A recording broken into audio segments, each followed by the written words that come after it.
Começar mostrando um jogo famoso, só que com um desastre de personagem totalmente mal caracterizado na capa. Um protagonista simples, fofinho, que solta bombas pelo rabo, juntamente com seus amigos coloridos que também cagam bombas. Até aí, teoricamente, está tudo certo, né? Mas se você julgar o jogo Bomberman do console TurboGrafx 16 só pela capa, vai perceber que transformaram os personagens em soldados suicidas cheios de ódio que jogam bombas em todo mundo por puro prazer. E só de olhar pra cara desse panaca aí com capacete vermelho, que até parece aqueles filtros de água de antigamente, vai perceber que ele está dizendo: ô, passa a bomba pra cá. Aí o cara azul lá atrás dessa mesma capa meio que tá dizendo: você quer bomba? Então toma a bomba. Essa é a capa desse Bomberman.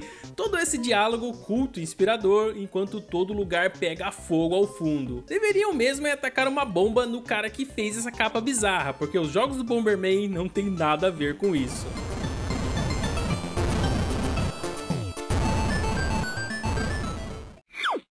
É, eu tenho dito, esse pessoal que mal sabe usar o Paint é foda. O que esperar do profissional condecorado que editou a capa do jogo Dogs of War? Diz aí pra mim onde estava a cabeça desse cidadão para colocar a cara do soldado atrás do nome do jogo. Olha que erro amador. É, mas além desse pequeno e insignificante detalhe, acho até que jogaram ácido no braço do soldado, porque essa parte está bem mais fina que a canela seca desse cara aí. E repare a maneira que ele manipula essa arma. De cara você já percebe que ele é um especialista em armamento pesado. Então pode ficar sossegado que a guerra do game Dogs of War já está ganha, graças ao nosso candidato a Rambo.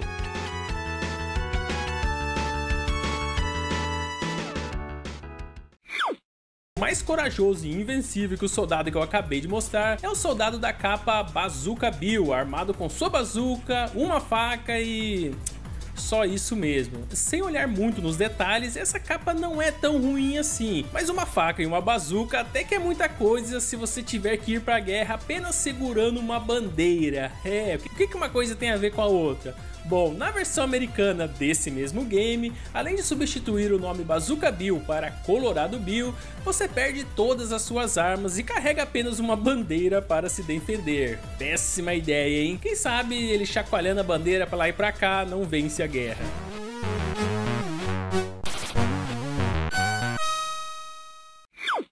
Tá aí mais uma capa que possui inúmeros erros acumulados. Balloon Kid é um jogo que você controla uma garotinha enquanto usa balões para passar de fase. O joguinho até é interessante, mas a capa, meu Deus.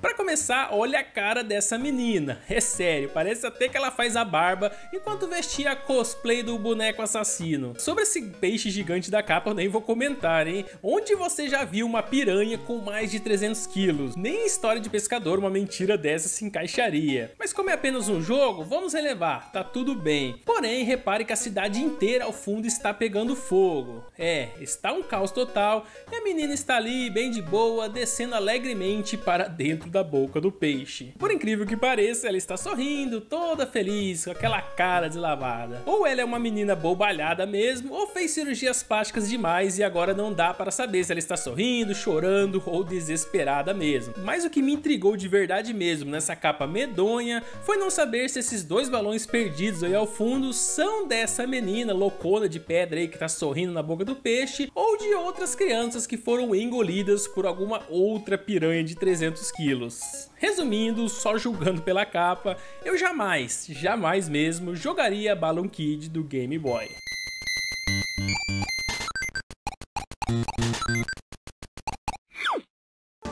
Naves espaciais, aliens, laser e o espaço sideral. Tudo isso com certeza te faz lembrar de um caipira tocando banjo, correto? A Kenko aparentemente acreditava que a melhor forma de ilustrar seu mais novo Shootin' Up, ou o famoso jogo de navinha, era com um velho tocando banjo ao ar livre, com um olhar desconfiado, sentado numa cadeira de balanço, uma cadeira de madeira, né? Falam que isso é um jogo de 1991 lançado para várias plataformas, e pelo visto os criadores imaginaram que todo jogador jogador de shot up tinha uma bola de cristal em casa para adivinhar que esse rabisco amarelo aí na capa era uma nave espacial e que esse tiozinho barbudo não tem nada a ver com o jogo. É absurdo mesmo, esse velhinho não tem nada a ver. Tanto que mais tarde a Kenko admitiu que escolheu essa capa de propósito, com coisas nada a ver mesmo, só para atrair mais o público, visto que existiam muitos jogos de navinha naquele tempo e eles precisavam chamar a atenção de alguma forma. Faz sentido, né? Mas não deixa de ser uma capa bem esquisita.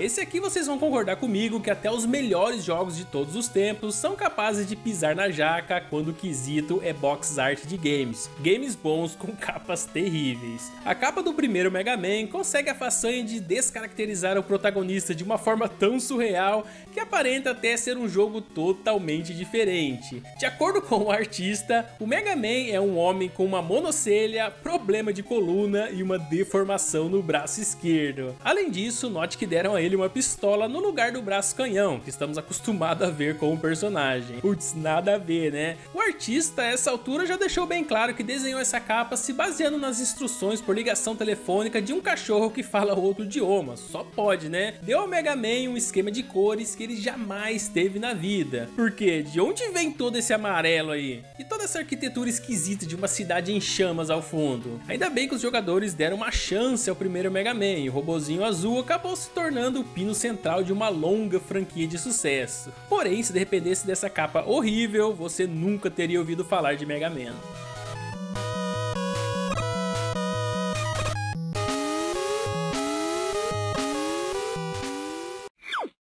Existe um ditado popular que diz para não julgarmos um livro somente pela capa. Isso também se aplica aos games, né? Nunca julgue um game pela capa. Isso serve para quase todos os jogos. Eu disse quase, porque no vídeo de hoje eu vou te mostrar algumas capas que são tão feias quanto o próprio jogo. Bubsy 3D, por exemplo, vai ser até legal quando você conhecer essas capas. Então se prepara aí e assista até o final, porque o vídeo está demais. Bora começar com o jogo que aliás está na thumb do vídeo, o nada famoso Bad Cat, do Commodore 64. O título é de 1987 e tenta retratar um gato de rua e suas aventuras diárias tentando sobreviver na cidade grande. Mas antes de mostrar o game, vamos ver o que realmente interessa, né? A capa. Logo de cara você já leva um susto vendo a cara de mal desse gato, seus dentes afiados e... espera aí, bandana na cabeça, óculos escuros, colete descolado e até uma pulseira para mostrar que o personagem é bad boy mesmo, digo, bad cat. Tá certo que o intuito é retratar um gato de rua, mas o que fizeram com esse bichano aí é coisa de outro mundo, né? Me lembrou até aquela capa do jogo The Warriors. Se trocar o protagonista por um gato, dá tudo na mesma. Como gatos de rua têm medo de água, o criador acertou na ironia dessas bolhas aí representarem alguns cenários da gameplay, mas foi só isso mesmo, o resto tá mais pra bizarro. Bom, não entendo muito de gatos de rua, mas acredito que ratos ainda estejam, né, nas refeições de qualquer felino dessa espécie. Porém, nosso Bad Cat é tão mal, mas tão mal, que em vez de comer aquele rato saudável e 100% natural, que aliás observa ali a 20 centímetros de distância, ele brinca com a morte enquanto come uma barra de Milk Bar totalmente industrializada, cheia de conservantes. Esse gato é hardcore mesmo. Inclusive no jogo tem algumas partes que ele não come os ratos que estão no caminho, ele mete o pé em todos eles enquanto escala canos no esgoto. Analisando melhor a gameplay, comecei a desconfiar que o criador propositalmente queria assustar os jogadores, né? Já que além da capa medonha, também estampou a cara do Bad Cat na tela do menu inicial ali do jogo, bem no comecinho mesmo. E você é obrigado a ficar olhando para esse feioso por um bom tempo antes do jogo começar. Se você nunca se traumatizou com algum jogo na sua vida, basta jogar Bad Cat, ou só olhar para a capa mesmo.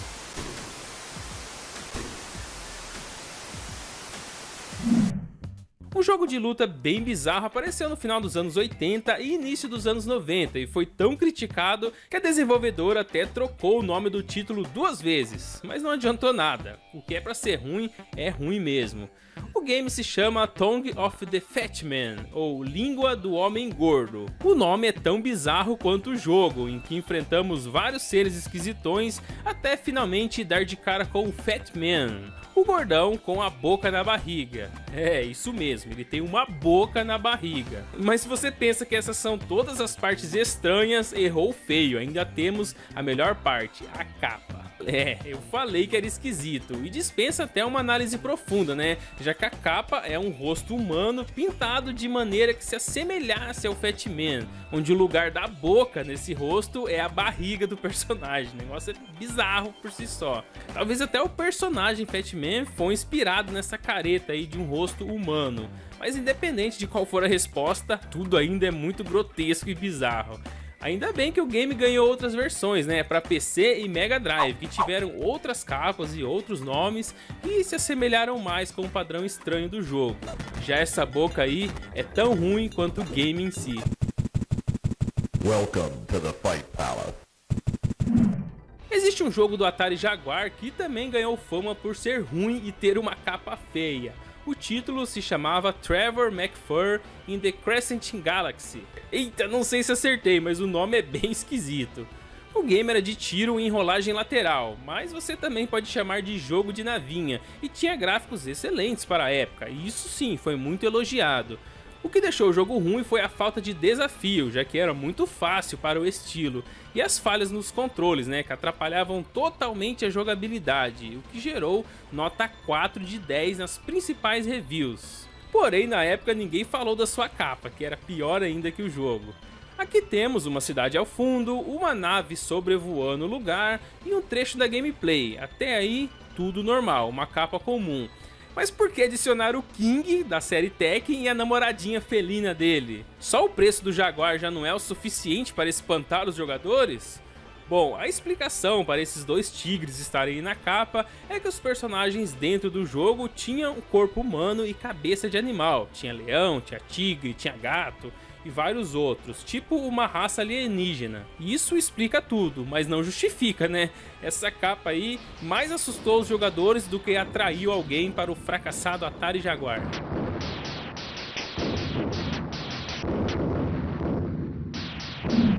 Um game estilo puzzle que ficou muito famoso é o Bust a Move e ganhou várias versões em vários consoles. E além do seu estilo pouco convencional para os anos 90, o game ainda fazia questão de criar capas polêmicas. Tem várias, viu? Mas a versão que eu separei foi a do PS1, que é essa que vocês estão vendo agora. Bust a Move 2 Arcade Edition. E o objetivo principal é estourar bolhas enquanto elas estão vindo em sua direção. É tipo um Tetris, só de bolhas. Porém, alguém com muita criatividade fez uma capa um tanto quanto estranha, mostrando o rosto de uma pessoa comum em cada bolha. Só que esse rosto tinha uma aparência horripilante, aquela cara de pavor e medo mesmo. Mas também pudera, né? Tem palitos de fósforo prendendo os olhos do homem, parece que ele não dorme ali há vários dias. E mais abaixo, uma mensagem dizendo mais ou menos assim: tão viciante, isso pode ser ilegal. Uma frase meio que para complementar o que eles quiseram dizer com a capa. Bom, o jogo é viciante sim, aliás, hoje em dia nos smartphones é o que mais tem jogos de puzzle. Agora, ilegal mesmo é colocar uma cara feia dessa numa capa de um jogo e esperar que os compradores entendam que é um game de estourar bolhas. Dá mais medo do que vontade de jogar.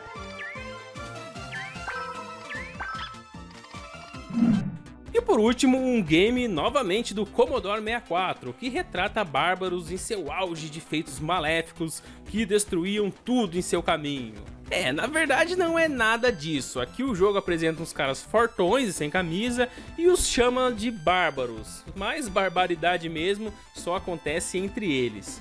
Os maiores desafios aqui são cabo de guerra, empurrar uma pedra morro acima, desafio de acertar faca no outro e até um concurso de quem bebe mais cerveja. Tá parecendo mais farra de um grupo de cachaceiros do que bárbaros prontos para a guerra. Agora que você conhece o game, vamos para a capa, que aí sim é uma barbaridade no mundo dos games. Ela retratou certinho como espantar possíveis jogadores que viessem algum dia a querer jogar Blood and Guts. Na capa temos um monge Shaolin, possivelmente o pai do Kuririn, logo abaixo o irmão da Diana, lá da Caverna do Dragão, e por último o pai do Julius Thunderhead, o anão lá da série Golden Axe, tem até machado e tudo mais. Claro, né, que essas informações que eu disse foram apenas uma piada, mas fala a verdade, eles parecem mesmo, né?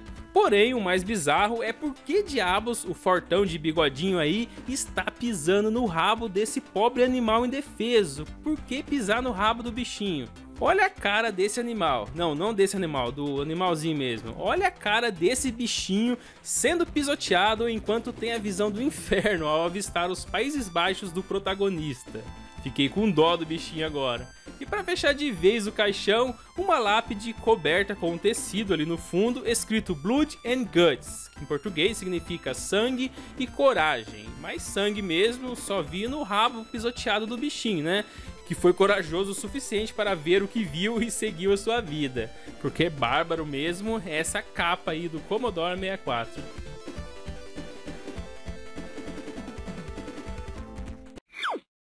Porque a capa é feia que o jogo tem que ser ruim. Tem muito jogo bacana que só pecou mesmo na hora de produzir a sua capa. Assim como aconteceu com os primeiros jogos do Mega Man, as capas eram feias de doer, mas o jogo era muito da hora. E em Pitfall do Atari 2600 até que a capa foi aceitável. O único problema é o lago, né, que não tem fundo. Você pode reparar que a parte de baixo ali do lago simplesmente desapareceu. Deve estar em outra dimensão, pois não é possível encontrar aqui. Ou vai ver o lago é só um desenho mesmo no chão, com um monte de jacaré, só pra assustar aí, enganando o nosso protagonista. Mas não é dessa capa que eu vou falar não. O que chamou a atenção mesmo foi a capa europeia desse game, que à primeira vista até parece a capa do Mowgli ou Menino Lobo.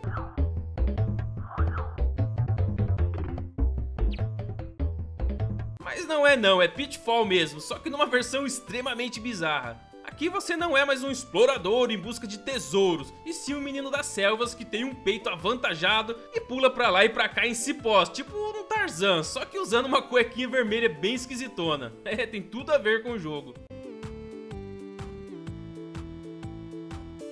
Muitas vezes é melhor ter uma capa pouco criativa do que ter uma capa bizarra, mesmo sendo um jogo muito bom. Em Black Belt temos apenas um pé batendo na parede, sem mais detalhes. No jogo temos um lutador que é especialista em artes marciais e sempre tá dando uma surra nos inimigos. E acredito que ele não seja tão burro, né, a ponto de sair chutando a parede sem mais nem menos. Vai ver, a parede desafiou ele pra uma luta, né, e ele acabou aceitando. Só que quem perdeu e não gostou muito dessa ideia foi o pé, que deve estar todo estraçalhado.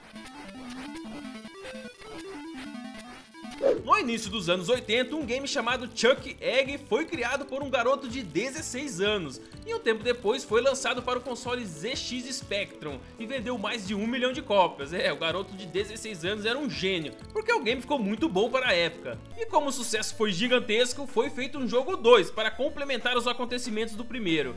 E até ficou melhorzinho mesmo, exceto a capa. No primeiro game era um cara com coturno pisando nos ovos que estavam no ninho, deixando assim a galinha horrorizada ao ver seus futuros filhos sendo massacrados. Já a versão 2 do game é muito pior. Agora o personagem está mais feio do que nunca, e logo na capa está fugindo de uma aranha bem capirotesca, que está babando de vontade de devorar o protagonista, que a julgar pela feiura parece que fugiu da terra dos monstros junto com essa aranha. Esses dois acabaram de sair da terra do capiroto. Mas durante a fuga, o desastrado Chuck Egg escorrega e bate seus ovos no corrimão da escada. E a batida provavelmente foi tão brusca que o grande protagonista do jogo deve se chamar somente Chuck hoje em dia, pois os seus eggs devem estar enroscados na escada até hoje. Acho que a queda foi tão intensa que nem a aranha maligna ali quis devorar mais o pobre coitado, deve ter doído pra caramba.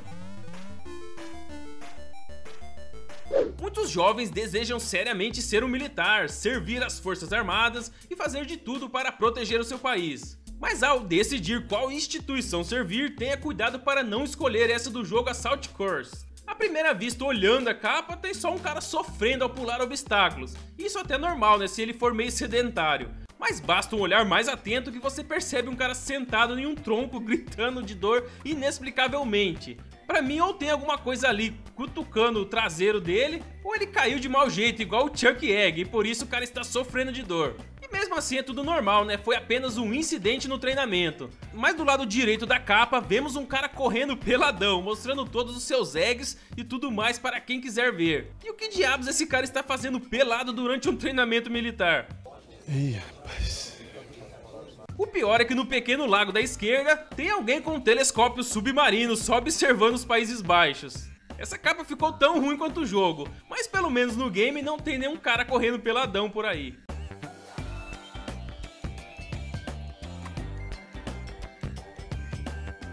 E pra finalizar tem um jogo do NES que aliás é um jogo muito bom. Esse game do Velho Oeste traz muitas batalhas com índios e outros chefões criminosos daquela terra sem lei. E apesar de não ter dado as caras muito aqui na América, esse game foi muito bem jogado nas antigas. Mas o nosso herói Cowboy Kid, que também é o xerife daquela cidade, não se saiu muito bem na hora de tirar uma foto com o povo local para ser a capa do jogo. Chamou primeiro logo o índio bombado que passou na rua e falou: pô, vamos tirar uma foto aqui junto comigo debaixo desse sol escaldante. Sorte que não tinha mais trabalhadores ali por perto, senão ia aparecer uma foto do Village People, só que numa versão Velho Oeste. O jogo até é bom e a capa não chega a ser das piores, mas com certeza dá margem para muitos entendimentos maliciosos. Pra você ter ideia, até aquele cavalo ali atrás está sabendo disso. Metal Gear Solid, onde Hideo Kojima apresenta sua excentricidade em forma de um dos mais engenhosos easter eggs de capa da história dos videogames, e você vai entender o porquê. Em uma certa parte do jogo, o protagonista está conversando com o Coronel Campbell, e durante essa conversa, ele diz a Solid Snake que a frequência do codec da sua sobrinha, a Meryl, está escrito na parte de trás da caixa do CD. Bom, nesse momento do jogo, nós realmente temos um item ali no jogo, né, que é um CD, então a maioria das pessoas provavelmente presumiu que teria que encontrar uma maneira ali de olhar o MO Disk, aquele item no jogo que deve estar ali, né? O código deve estar naquele disco. Mas acontece que os jogadores tinham que olhar na parte de trás da própria caixa do jogo, da caixa do jogo na vida real mesmo. E lá tinha uma imagem mostrando certinho o número do codec da Meryl, 140.15. Como diz o ditado, né? Estava escondido à vista de todos ali na capa. O grande problema seria se você alugou o game ou conseguiu ele de forma ilícita, aí vai ter que procurar por cada frequência manualmente. Mas para quem tinha a capa do game e percebeu esse easter egg, foi muito fácil achar essa frequência. Mas e aí, você sabia desse easter egg em Metal Gear Solid? Já percebeu isso na capa do CD? Comenta aí.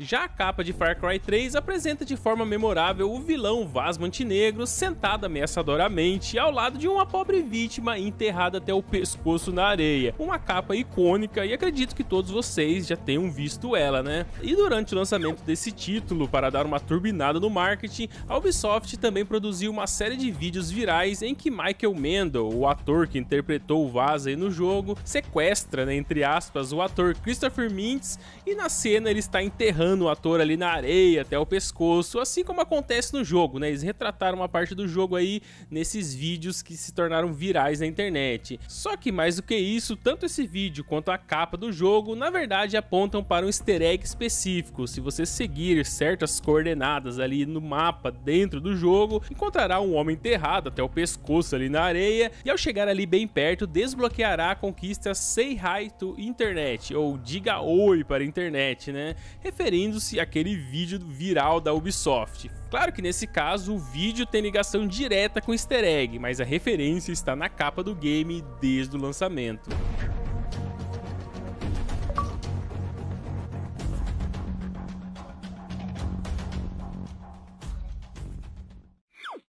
Se você já jogou Doom, Wolfenstein 3D e Quake, por exemplo, com certeza já ouviu falar de John Romero pelo menos uma vez, o cofundador da id Software, o co-criador desses jogos que eu citei, e de mais alguns jogos que ajudaram a revolucionar a indústria dos videogames nos anos 90. John Romero é bem famoso quando se trata dos primeiros FPS de peso. Bom, e além da grande capacidade de criar jogos, John Romero também guardou um segredo por 25 anos sobre a capa do game Doom e como ele teve uma participação direta nela. dela. Conforme revelado pelo próprio Romero um tempo atrás, o artista dessa capa do game, essa capa icônica que vocês estão vendo, chegou no escritório da id Software e na época com um modelo masculino para posar como o icônico Doomguy, seria o modelo de corpo para a criação dessa capa. O problema é que John Romero não ficou nem um pouco satisfeito com o resultado, com o que eles estavam fazendo ali para criar a capa, e rasgou a própria camisa ali dentro do estúdio e se autotitulou o modelo de corpo de Doomguy, o combatente que aparece na famosa capa do game. Esse principal aí é o John Romero. Claro, né, que tem aquela edição de 200% na imagem, mas o modelo de corpo para o Doomguy foi John Romero simplesmente porque ele quis, porque ele era o patrão e mandava e desmandava. E para não deixar aquele modelo original, né, que foi contratado para ser o modelo de corpo do Doomguy, John Romero deixou ele ser aquele demônio que agarra o braço do protagonista. Olha que sacanagem, o John Romero quis, né, ficou com inveja, não sei, quis ser o protagonista e deixou o outro ator, o profissional, ser o demônio. Bom, resumindo, mostrando o tamanho do seu ego, John Romero garantiu que estava no centro da imagem mais icônica da série Doom, mesmo que ninguém soubesse desse easter egg por quase 25 anos.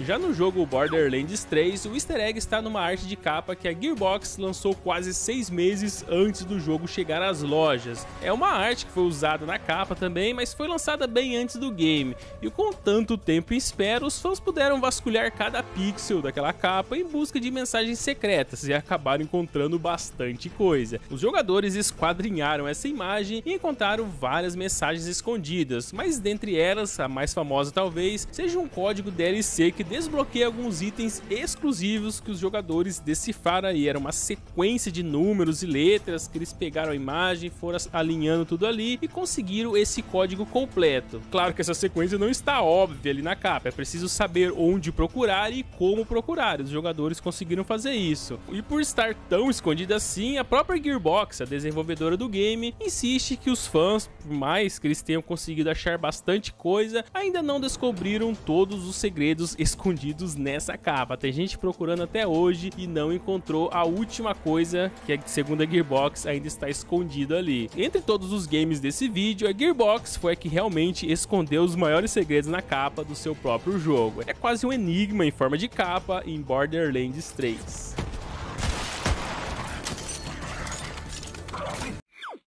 E para encerrar, eu escolhi um jogo de aventura chamado Starship Titanic, lançado em 1998 para PC, que também apresenta uma grande solução de quebra-cabeça na contracapa do jogo, bem parecido com o que a gente via ali em Metal Gear Solid. Bom, para quem nunca ouviu falar, Starship Titanic se passa numa nave estelar, não é um barco, né? É uma nave mesmo, lá do espaço, em que o jogador tem a tarefa de consertar a nave, localizando as partes que faltam em seu sistema de controle. A jogabilidade basicamente envolve você resolver quebra-cabeças e falar com os NPCs, né, com os bots ali dentro da nave. Os quebra-cabeças começam relativamente fáceis e vão ficando cada vez mais difícil a cada fase, até finalmente você chegar no quebra-cabeça mais complicado do game. Bom, é o mais complicado, porém pode ser o mais fácil se você souber onde procurar, já que na contracapa do título existe uma imagem com a solução desse enigma, simples assim, é só olhar ali na capa e tá tudo resolvido. Só que infelizmente para alguns jogadores, quando o jogo foi relançado na Steam em 2015, ele naturalmente não veio com uma capa, fazendo com que os jogadores não desfrutassem desse easter egg. Claro que o enigma seria bem fácil de resolver, hoje em dia tem YouTube, internet e tal, mas esse easter egg de você poder olhar atrás da capa, esse gostinho para quem comprou na Steam não teve, né? Porém, se você jogou o Starship Titanic original lá dos anos 90, com certeza verá o segredo literalmente estampado na capa. Um jogo forte do Atari 2600. Bom, não sei se o jogo é tão forte assim, mas o personagem Popeye foi criado para ser super forte e resistente, ainda mais se ele comer um espinafre daqueles. Aí sim, né, não tem brutos que consiga vencê-lo. Acredito que a maioria das pessoas conheçam o Popeye e suas habilidades especiais, Mas como sempre, os criadores de capas de jogos antigos, pelo jeito vivem dentro de uma bolha, sem acesso nenhum à informação de jogos ou desenhos. O trabalho deles deve ser só desenhar a capa mesmo, com o que vier na telha, sem levar em conta o personagem de verdade ou o jogo. Enquanto o game mostra o Popeye verdadeiro, tentando salvar a Olivia Palito e se livrar do Brutus, a capa mostra um homem que aparentemente usa maquiagem e pelo jeito acabou de sair da Oktoberfest. A única ligação que eu encontrei com o personagem verdadeiro foi o fato dele ser careca e aparentemente forte, porque o resto não tem nada a ver. Em vez de comer espinafre e salvar a sua amada, esse Popeye prefere se deliciar com umas guloseimas e carne assada enquanto toma aquele chopp. E eu nem vou comentar sobre como o desenho é desproporcional. Olha a língua desse cara, nem a cobra mais fofoqueira do mundo tem uma língua desse tamanho. Acho que esse Popeye esfrega as costas com a língua dele. Pior que isso, só essa melancia do tamanho de uma maçã. Os produtores escolheram ela verde mesmo, só pra sair bem na foto. Pelo jeito esse Popeye já tomou todas, e se tomar esse último copo passado a régua já deve dormir até o dia seguinte. Resumindo, quem criou essa capa nunca viu o desenho do Popeye na vida. Guardian Angel é um jogo tipo briga de rua, bem das antigas mesmo, do Commodore 64. E o principal objetivo é sair dando voadora nos bandidos enquanto foge do Dr. Salvador, só que na versão pixelada. Na verdade tem vários caras com motosserras aqui querendo te picar em pedaços, então não é bater e correr, é correr e não morrer mesmo. Mas olhando para a capa, as coisas mudam de figura. O nosso protagonista não foge do perigo, na verdade ele bate de frente com o inimigo. O exemplo está explícito quando vemos essa figura. Enquanto o nosso herói só ameaça bater nesse carinha asiático, o indivíduo esfaqueia a própria coxa esquerda para não ter que enfrentar o Brutamontes com cara de George Bush. Esse protagonista botou medo mesmo, hein? Ainda mais porque a logo do game ficou bem mal colocada na capa. E parece até que ele anda por aí com uma espada fincada na cabeça, com uma cobra enrolado nela. Até eu esfaquearia minha própria perna para não ter que enfrentar esse cara aí. É bem provável que o Commodore 64 seja um dos consoles com as capas mais bizarras já existentes. Alguns videogames até tentaram fazer uma ou outra aberração por aí, mas não conseguiram chegar ao patamar das capas terríveis desse console. Em Sorcerer Lord você controla um mago e sai por aí buscando criaturas místicas para derrotar. Pelo menos essa é a proposta do game, mas na prática não dá para entender muita coisa, a não ser que você jogue pra valer mesmo o game. Esse jogo é tão realista que mesmo antes de você comprar, já vai encontrar uma criatura mística logo na capa. Aparentemente, mesmo o jogo dizendo que você é um mago, na verdade você parece ser um viking que depois de tomar todas no baile de sábado à noite, voltou para casa e encontrou sua esposa brigando com um lagarto gigante para proteger os seus filhinhos vikingzinhos. Mas o Ragnar Lothbrok da vida aí tinha tomado tanta caninha da roça que achou que sua mulher estava traindo ele com um feiticeiro que podia se transformar no lagarto. Então ele ficou desgostoso da vida e saiu para beber mais caninha da roça enquanto se lembrava da cena que ele tinha presenciado. Ainda bem que os capacetes vikings já vêm personalizados com chifres, né? Então esse cara aí tá bem de boa. Os jogos Mega Man do NES são a prova que não é pela capa que devemos escolher um jogo, já que esse game é tão fodástico desde as primeiras versões, enquanto suas capas geralmente foram bizarras. Eu até falei de outras capas de outros jogos do Mega Man aqui no canal, e hoje vamos analisar as capas europeias e americanas, que não ficaram muito atrás da capa japonesa no quesito bizarrice.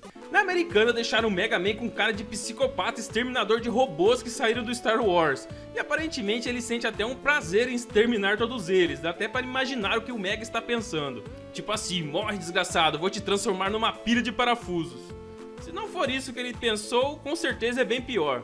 E o que também chama atenção aqui são esses dois, que eram para estar brigando ali, o bem contra o mal, mas em vez disso estão só na torcida, para ver quem será o vencedor, o Mega rebelde ou a lata velha do Star Wars.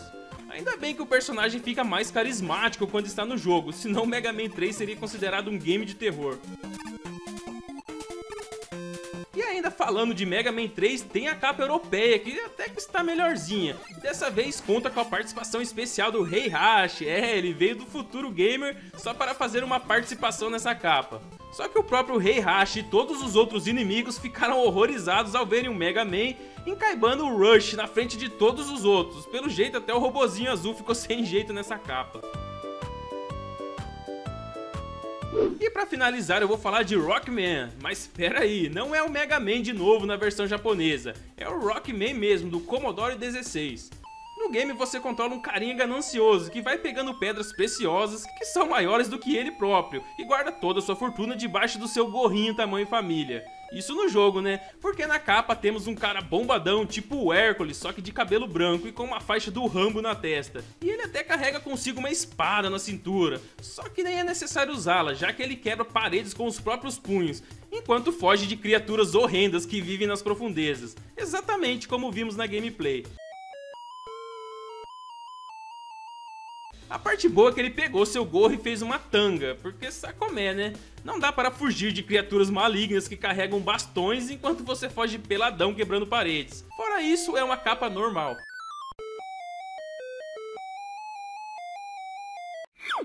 Assim como os primeiros Mega Man que vimos nos vídeos anteriores desta série, podemos perceber que o pessoal da Atari não conhece nada, mas nada mesmo de Pac-Man. A única explicação plausível seria que os criadores dessas capas bizarras moram em cavernas e nunca jogaram nenhum tipo de jogo eletrônico na vida. Bom, Pac-Man é uma pizza faltando um pedaço que adora comer tudo que estiver em seu caminho e de vez em quando, para não cair numa rotina, come alguns fantasminhas, no bom sentido, é claro. Qualquer idiota é capaz de desenhar esse personagem. Mais simples que isso, impossível. Daí vem um tiozão e dá um corpo para o Pac-Man. E pior, olha o porte físico desse comedor das antigas. Come que nem um louco e é magrelo desse jeito. Sem falar na cara de desespero do nosso protagonista, que está se cagando de medo dos fantasmas, que querem comer ele em todos os sentidos. Eu acho que tudo que ele come não vai para o estômago, e sim fica tudo na cabeça. O criador dessa bizarrice nem sequer teve o trabalho de olhar para o jogo antes de desenhar isso.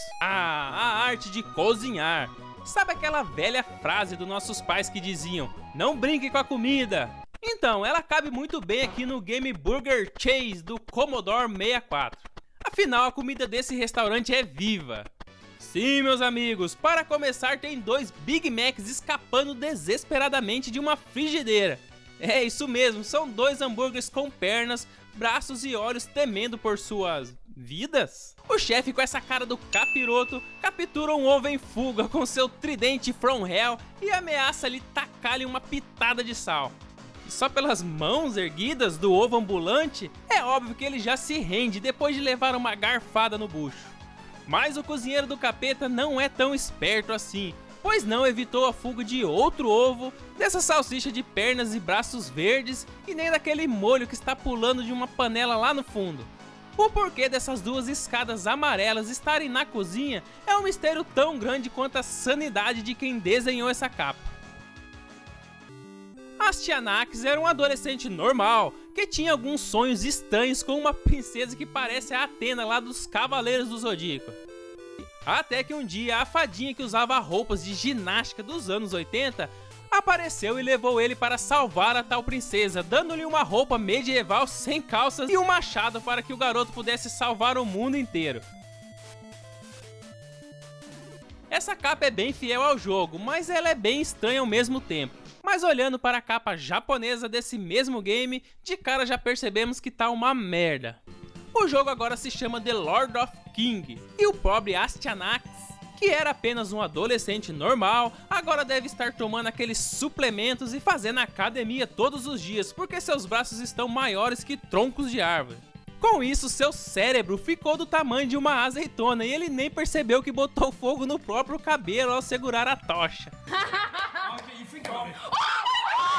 Venham, venham, o circo chegou e está cheio de atrações e principalmente aberrações. Afinal, a população mais feia do planeta está toda aqui reunida na capa de Ballyhoo do Commodore 64. Todos aqui são feios, sem exceção nenhuma. Desde o vendedor que parece usar uma máscara, passando pelo ceguinho ali com cara de bad boy, e sem esquecer desse careca que parece ter levado uma marretada bem no meio da cara, coisinha mais horrenda. Não faça isso não, oh, pera aí. Mas o detalhe principal aqui é a frase abaixo do título que diz assim: A sucker is born every minute.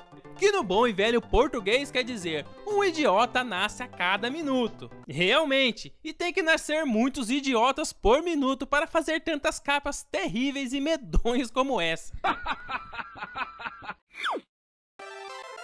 Então é isso, família. Não se esqueça do like, se inscreva no canal se for novo por aqui. Por hoje é só aqui. Agradeço a quem assistiu até o final e até a próxima.